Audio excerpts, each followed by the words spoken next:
vamos dar continuidade para a nossa conversa sobre comunicação não violenta. E vocês estavam falando, então, dos pilares, né? Dos pilares que dão estrutura para a CNV. Sim. E aí eu lembrei daquela frase clássica do Marshall Rosenberg, que foi a que mudou a minha vida quando eu conheci a comunicação não violenta, né? Que é: toda violência é a expressão trágica de uma necessidade não atendida. Isso para mim fez total diferença, né? Porque eu tinha uma reação tal, mas por que eu tenho essa reação? Eu quero fazer uma coisa legal, mas eu tenho uma reação que não condiz com isso. Porque tem essa necessidade por trás, né, da violência. E aí nós vamos nos pontos, né, que ele elencou para a metodologia da CNV. Então, observação, sentimentos, necessidades e pedido. E aí vamos começar a falar um pouquinho desses pontos, né, falando da observação. A observação é exatamente isso, nós observarmos sem interpretação, ou pelo menos reduzindo ao máximo a interpretação, separando, né, o que está acontecendo mesmo, o que é o fato e o que é a interpretação. Como isso é difícil fazer, né? Porque como essa cultura que a gente também já veio falando sobre isso, é uma cultura onde o julgamento está presente o tempo todo, a gente lê através de interpretações. Então, ele cita um caso bem simples, que ele perguntou para uma mãe, disse que estava com muita dificuldade com a filha, né? E ele perguntou: o que ela faz? E a mãe disse: ela é preguiçosa. Aí ele falou: não, o que ela faz? E a mãe demorou muito tempo para conseguir compreender essa pergunta, né? Porque ela é preguiçosa, já tem toda uma carga de interpretação. E isso é o que vem dessa educação que a gente recebeu, né? Muito interpretativa. Mas qual é o fato? O que ela faz? Depois de muito tempo ela conseguiu chegar, ela não arruma o quarto. Ela não arruma o quarto é muito diferente de ela é preguiçosa. Muito diferente. E é interessante isso que vocês estão trazendo, né? Porque como eu enxergo isso, né? Aqui olhando do meu trabalho, do que eu vivo. O trabalho do juiz é julgar, né? Na verdade. Então, e como isso pode estar impregnado de interpretações, né? Porque a gente tem essa função de aplicar o ordenamento jurídico, de avaliar o que aconteceu e aplicar a lei fazendo um julgamento. Mas existe uma grande diferença entre eu julgar interpretando um fato e julgar o fato em si, né? Isso também lembro quando a gente estuda criminologia, a gente faz uma distinção entre direito penal do fato e direito penal do autor, né? O direito penal do fato é esse direito penal que a gente analisa o fato em si e aplica a lei independente de quem é aquela pessoa, né? Repara que isso não implica um desrespeito, né? Ou uma desconsideração pela pessoa, nem nada. É o fato, né? Aconteceu, está provado e a resposta criminal é essa, né? E outra coisa é o direito penal do autor, né? Que o direito penal do autor é aquilo que o sujeito é punido pelo que ele é, né? Então, e isso nos estudos teve épocas e fases, e inclusive que a pessoa, até características físicas demonstravam que ele poderia ser um criminoso em razão de tanta interpretação, dessa carga interpretativa, né? Que coloca tudo em caixinhas, né? Então, ela é chata, ela é preguiçosa, né? Ou ele é... Enfim, mas a pessoa é só aquilo que ela é, né? Ela é só preguiçosa, ela se resume àquilo, todo o universo que a pessoa traz como ser humano se resume a uma frase onde a gente classifica, enquadra e coloca numa caixinha. E é lógico que essa interpretação, essa dificuldade que nós temos de fazer observações simples vem muito do nosso histórico, não só do histórico civilizatório, né, como ele cita, como ele estuda, desse processo de dominação. Alguém precisava dominar e então os dominados precisavam se sentir subjugados de alguma maneira, mas também do nosso histórico de vida, aquilo que eu recebi na minha educação, na minha infância, na minha casa, o modo de operar da minha família, como era. Isso está impregnado nas minhas interpretações, que podem ser completamente diferentes das suas, da dele, né? E nos casos entre culturas, muito mais. Quando a gente viaja e toma contato com uma cultura completamente diferente da nossa, por exemplo, uma cultura do Oriente, a gente se depara com inúmeros casos assim, que os valores que eles receberam familiares são completamente diferentes dos nossos. Então, como a gente passa a olhar para o fato e vai eliminando essas interpretações que podem criar distâncias entre as pessoas. Porque como dizer também que a visão construída, né, que a minha educação me propiciou na minha família é melhor ou pior, é mais certa ou mais errada do que a de uma pessoa que nasceu em outro contexto, em outra família. Então, na verdade, é isso. A observação é desconectar disso tudo, né, do certo e do errado, do melhor e do pior, e olhar para o que vocês vão começar a falar aí de necessidades e sentimentos. Né? E com relação ao certo e errado também, né, que você trouxe, tem uma outra questão que também se refere à própria característica da nossa mente, que ela é dual. Então, a mente ela também trabalha dessa maneira. É certo, é errado, é alto, é baixo, é preto, é branco, é dentro, é fora. Tudo no mundo se manifesta de uma maneira muito dual. A proposta é sair dessa dualidade que também incentiva muita polaridade e ir para esse lugar, para esse campo de não julgamento, onde é possível eu compreender o outro, que às vezes é tão estrangeiro a mim, né, e que pode me trazer com essa diversidade também muita riqueza. Mas como eu consigo me despir de todas as minhas interpretações? Segundo a proposta do Marshall, é treinando a observação. É um treino. E para mim, assim, essa é, indo mais fundo ainda um pouco, é a origem da guerra, né? Porque eu estou certo, você está errada, né? Eu estou vendo só, eu estou interpretando daquela maneira.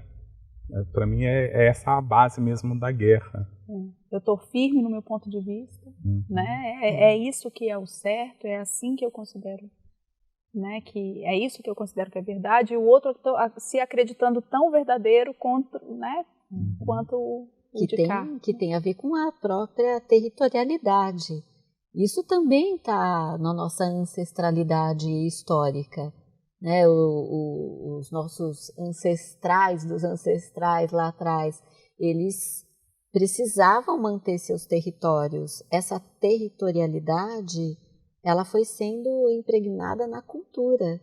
Então, aqui é meu ponto de vista, esse é meu território, eu estou certa aqui. Mas qual é o ponto de encontro? Onde a gente faz com que se estabeleça um ponto de encontro e não do desencontro? A observação é o primeiro passo. Tirar as interpretações e treinar, muito treino, porque essa cultura é milenar, a gente vem com isso. E esse ponto de encontro certamente é esse ponto em que eu consigo identificar a partir da observação que o que é a minha bagagem, identificar a partir da observação também o que pode ser a bagagem do outro, e tem um lugar que a gente é igual. Sim, no fato, né? Ali. Nós vamos focar no fato, no que está acontecendo ali naquele momento. E aí nós vamos para o segundo ponto, que são os sentimentos. Inclusive o Marshall tem uma lista de sentimentos, né? Porque, por exemplo, na minha geração, e acho que na geração de muitas pessoas... Acho que até na geração atual, né? A gente está começando a observar isso e começando a trazer essa questão do sentimento. Nós costumamos falar que nós não temos essa alfabetização dos sentimentos. Então, eu fico lá, estou chorando, estou reagindo de uma maneira, mas o que eu estou sentindo? Então, né, a nossa família fala, o que você está sentindo, meu filho? O que você está sentindo nesse momento? Então, não sabe se estava raiva, triste... Enfim, não tinha essa referência. Nós estamos começando, né, com essa coisa do estudo da CNV, aí fica mais fácil. Então, o que eu estou sentindo, né, como eu estou naquela situação, aí eu começo a puxar o fio da meada. Por isso é super importante essa decisão, né, de incluir as habilidades socioemocionais na educação. Que foi homologada na Base Nacional Comum Curricular em dezembro de 2018. Porque a ideia é trazer para o universo da escola também essa educação, onde a gente pode ensinar aquela criança a conhecer o que ela está sentindo, quem é ela. A partir daí, ela vai poder se relacionar com o outro de uma maneira diferente também. Mas nós não aprendemos a ouvir os próprios sentimentos, nem a nomear os próprios sentimentos. É muito interessante quando a gente faz oficinas, se a gente pede para uma lista de adultos descrever sentimentos, normalmente a lista não passa de 10 ou 12, porque a gente não tem essa alfabetização. À medida que a gente começa a compreender, a nomear esses sentimentos, fica muito mais fácil aprender também a gerenciar esses sentimentos e a gerenciar essas emoções. E é nesse gerenciamento que eu posso me relacionar de uma maneira mais saudável com o outro, porque eu me conheço muito mais. E traz clareza. Né? Eu sou capaz de ser clara com relação ao que eu preciso, ao que eu sinto, ao que, né? E essa clareza também me permite, e essa familiaridade com o sentimento, né? Ela permite com que eu saiba o que são esses sentimentos e consiga identificar o que o outro está sentindo, né? E consiga identificar no outro, porque eu conheço, né? Eu sei, eu sinto, eu consegui identificar o que é em mim, então eu consigo ver no outro também o que ele pode estar passando, o que ele pode estar sentindo. Né? Porque é nesse lugar que a gente vai se encontrar. Né? Não adianta falar para uma pessoa, para uma criança, é feio você sentir raiva. A gente ouviu isso durante tanto tempo, quanto da educação a gente não presenciou, também não foi personagem disso, né? Não é bonito, não é feio sentir raiva, mas alguém deixou de sentir raiva por causa disso? Ninguém deixa de sentir raiva, né? Então, esse lugar que precisa ser reconhecido e aceito para você, depois de aceitar esses seus sentimentos, também poder olhar e aceitar esse sentimento que vem do outro e compreender, então, o que está por trás dele. Ele está sustentando o quê? Ele está sustentando uma necessidade. Exatamente. Que é o próximo ponto. Que é o próximo ponto, que é justamente esse link, né, da necessidade. Então, eu sinto isso, por que eu sinto? Por que eu estou sentindo isso? Porque eu preciso de alguma coisa. A minha expressão foi nessa direção, né, nesse sentido aí, do sentimento. Então, foi por quê? Porque eu estou precisando de alguma coisa, aí eu expressei de uma maneira violenta, né, física ou não, porque eu preciso de alguma coisa. O que está por trás desse sentimento? Também é a mesma coisa, né? Nós não temos muito essa referência do que eu estou precisando. Se eu não consigo nem saber o que eu estou sentindo, né? O outro passa, o que eu estou precisando? Então, estou me sentindo assim porque eu precisava, por exemplo, que a minha filha arrumasse o quarto. Então, eu gritei com ela, tive esse sentimento, essa raiva, tal, porque eu precisava que ela arrumasse o quarto. E aí nós temos também uma lista de necessidades, né? O Marshall nos trouxe essa lista e nós fomos também aumentando para fazer esse caminho.